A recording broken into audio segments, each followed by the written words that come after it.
Hi friends, welcome to my channel. ఈ మధ్య ఏ reel open చేసినా కానీ ఒక డ్రెస్ అయితే వైరల్ అయిపోతుంది. ఇదే పైన స్క్రీన్ మీద చూపిస్తున్నా కదా, ఈ డ్రెస్ అనమాట. చూడంగానే చాలా చాలా బాగా నచ్చేసింది నాకు. అయితే ఇలాంటి డిజైన్తో నేను కూడా స్టిచ్ చేసుకోవాలి అనిపించి నా దగ్గర ఫ్యాబ్రిక్ ఏమున్నాయని ఆలోచిస్తే నాకు ఒక శారీ అయితే కనిపించింది. ఇది అనమాట చాలా అంటే చాలా బాగుంది ఈ శారీ. కొత్త శారీ ఇది. అయితే ఈ శారీకి ఇలా వైట్ ఫ్లవర్స్ వచ్చేసినాయి. శారీ మొత్తం ఇలా వైట్ ఫ్లవర్స్తో ఉందన్నమాట. సో ఈ శారీకి బాటంలో ప్లీట్స్ వచ్చేసి వైట్ ఫ్యాబ్రిక్ ఇస్తే బాగుంటుంది అనిపించి సో వైట్ ఫ్యాబ్రిక్ అయితే తీసుకున్నా 2.5 మీటర్స్. సో ఆ డ్రెస్ ఎలా ఉంది చూపిస్తా మీకు. ఇది అనమాట డ్రెస్ మొత్తం స్టిచ్ చేశాక ఇలా ఉంటుంది. ఇది వచ్చేసి back side, back neck I షేప్లో కట్ చేసి ఇలా స్టిచ్ చేసాను అనమాట. ఇక్కడ ఒక హుక్స్ అయితే పెట్టుకోవచ్చు. మనం ఇట్లా వేర్ చేసుకునేటప్పుడు ఏ ఇబ్బంది అయితే ఉండదు. అండ్ ఫ్రంట్ లుక్ వచ్చేసి ఇలా ఉంటుంది. ఫ్రంట్ కూడా చిన్న స్మాల్ ట్రయాంగిల్ షేప్లో ఇలా ఇచ్చాను, రివర్స్ ట్రయాంగిల్. అండ్ స్లీవ్స్ వచ్చేసి ఇలా ప్లీట్స్తో స్టిచ్ చేశాను అనమాట. బాటంలో ఇలా ఉంటుంది. సో చూసారు కదా, ఇక్కడ గ్యాదరింగ్ వచ్చి ఎంత నీట్గా ఉందంటే చిన్న మోడిఫికేషన్ చేస్తా దీనికి. ఏంటంటే సో ఫ్రంట్ వచ్చేసి నేను ఇక్కడ జిప్ ఇచ్చాను అనమాట. ఫీడింగ్ మామ్స్కి కొంచెం ఫీడ్ చేయడానికి ఇబ్బంది అవుతూ ఉంటుంది జిప్ లేకపోతే. సో అందుకని యాజ్ ఎ ఫీడింగ్ మామ్గా నేను ఇక్కడ ఈ డ్రెస్కి జిప్ అనేది పెట్టాను అనమాట. అయితే ఈ జిప్ కవర్ అయ్యేలాగా ఫ్రంట్ కోట్ షేప్లో ఇలా ఇలా అంటే సెపరేట్ కోట్ కాదు, అటాచ్ అయ్యే వస్తుంది. ఇక్కడ నేను అటాచ్ చేసేసి ఇలా బ్యాక్ సైడ్ టై చేసుకునేలాగా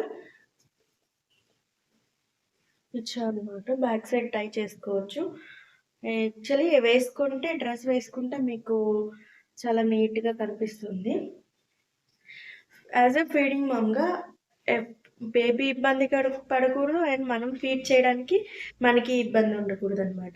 సో ఎక్కడికైనా వేసుకొని వెళ్ళొచ్చు. ట్రిప్కి కానీ, రెస్టారెంట్స్ కానీ, ఇంకా పార్క్ కానీ, అండ్ మాల్స్కి, ఎక్కడికైనా వేసుకోవచ్చు. ఫీడింగ్ ఫ్రెండ్లీ అనమాట. ఇదైతే కంఫర్టబుల్గా ఉంటుంది. బేబీస్కి ఇబ్బంది అయితే పడరు. మనం ఎక్కడైనా ఫీడ్ చేసుకోవచ్చు. ఈ మధ్య ఎక్కడికి వెళ్ళినా కానీ ఫీడింగ్ రూమ్స్ సెపరేట్గా ఉంటున్నాయి కదా. సో జిప్ ఉంటే మనం ఎట్లయినా ఫీడింగ్ చేసుకోవచ్చు, ఈజీగా ఉంటుంది మనకి. సో మనకి కన్వీనియంట్ చూసుకోవాలి కాబట్టి zip is the better option. ఈ డ్రెస్ మనకి ట్రెండీగా ఉండాలి, స్టైలిష్గా ఉండాలి, కంఫర్ట్గా ఉండాలి, అండ్ కన్వీనియంట్గా కూడా ఉండాలి. మనం ఫీడింగ్ ఎక్స్ప్రెస్ చేయాలంటే కన్వీనియంట్ కూడా ఉండాలి. సో అందుకని చిన్న మోడిఫికేషన్స్తో జిప్ అయితే అటాచ్ చేశాను అనమాట. ఈ జిప్ కనపడకుండా ఇలా కోట్ ఆప్షన్ అయితే ఇచ్చాను. కోట్ ఒకవేళ మీకు జిప్ వద్దు అనుకుంటే ఇలా కోట్ ఏం లేకుండా, జిప్ ఏం లేకుండా ఇలా కూడా వేర్ చేసుకోవచ్చు. సో ఇది నేను ఒకసారి వేసుకొని చూపిస్తా, మీకు అవుట్పుట్ బాగుంది.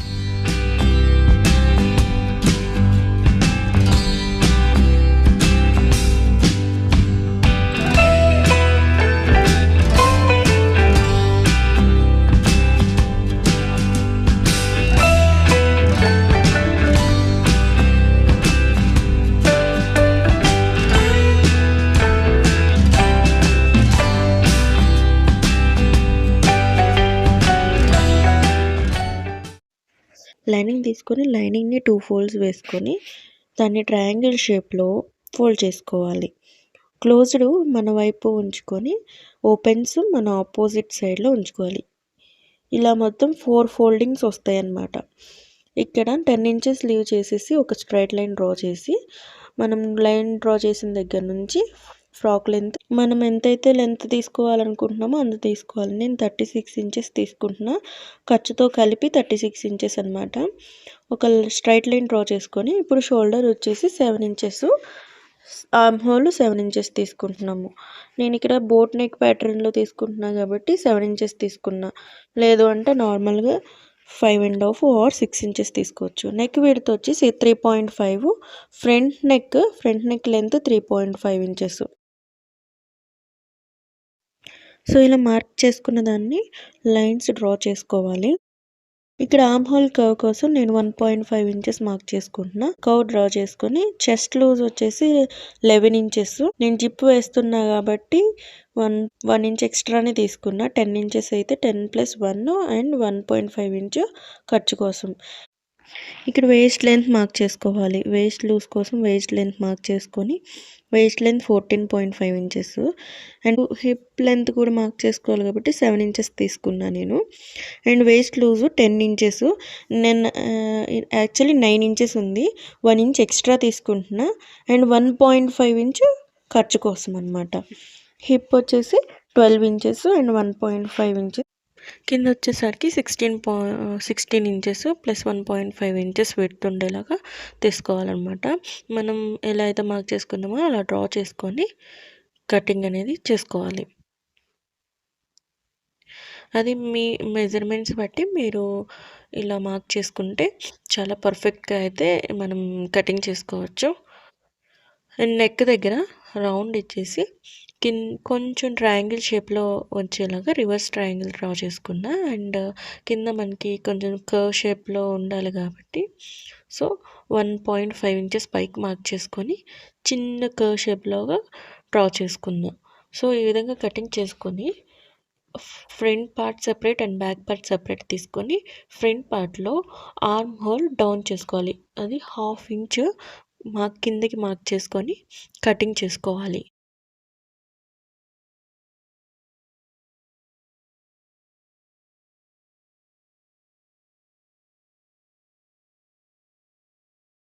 అండ్ నెక్ మార్కింగ్ ఈ విధంగా మార్క్ చేసుకొని అండ్ బ్యాక్ నెక్ లెంత్ వచ్చేసి 1.5 ఇంచెస్ తీసుకున్న. Width same 3.5 ఇంచెసే.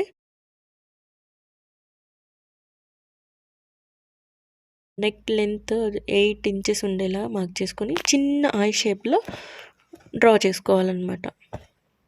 అప్పుడు మనం వేర్ చేసుకోవడానికి కూడా కొంచెం ఈజీగా ఉంటుంది. లైనింగ్ ఎలా అయితే అలా ఉందో అలా కట్ చేసుకోవాలి. మెయిన్ పీస్ కొంచెం ఎక్స్ట్రా ఉంచుకొని కటింగ్ అనేది చేసేయాలి.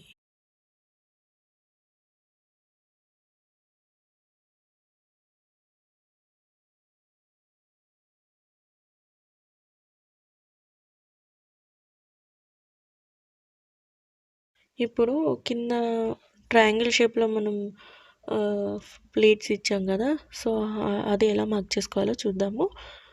4.5 ఇంచెస్ లెంత్ ఉండేలాగా ఇట్లా స్ట్రైట్గా ఒక లైన్ డ్రా చేసుకొని మిడిల్ పార్ట్ క్లోజ్డ్ వైపు 2.5 ఇంచెస్ మార్క్ చేసుకున్నా. 2.5 వీటితో వచ్చి 5 ఇంచెస్ వస్తుంది. 5 ఇంచెస్ తీసుకొని ఇలా మార్కింగ్ అనేది చేసుకోవాలి. 5 ఇంచెస్ విడ్త్ అనేది ఉండాలి.